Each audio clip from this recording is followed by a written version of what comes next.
Hi, நான் evening snacks பண்ணிகிட்ருக்கேன். எண்ணெய் ஊற்றி சீரகம் போட்டு வெங்காயம் மிக்சியில் அரைச்சி வதக்கிட்டுருக்கேன்.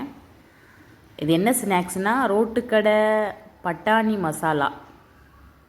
வெங்காயம் வதங்கிடுச்சு. அதுக்கப்புறம் தக்காளி ஒரு 3 தக்காளி எடுத்து அதையும் மிக்சியில் அரைச்சி சேர்த்து அதையும் வதக்கிக்கிறணும். அப்புறம் இஞ்சி பூண்டு பேஸ்ட்டு கொஞ்சம். இதுக்கப்புறம் கரம் மசாலா சேர்த்துருக்கேன், அதை நான் காமிக்கலை. கரம் மசாலா கொஞ்சம், வீட்டில் அரைச்ச மசாலா கொஞ்சம், உப்பு எல்லாமே சேர்த்து நல்லா வதங்கினதுக்கப்புறம் பட்டாணி காலையிலே ஊற வச்சுட்டேன். அந்த பட்டாணி நல்லா ஊறிச்சு. அந்த பட்டாணி அதில் சேர்த்து ஒரு 5-6 விசில் பட்டாணி நல்லா மசிஞ்சு வேகிற மாதிரி விசில் விட்டுறணும். அதுக்கப்புறம் மேலே பானிபூரி கார்ன் எல்லாம் போட்டு ரெடி பண்ணிட்டேன். இதுதான் பட்டாணி மசாலா. தேங்க்யூ.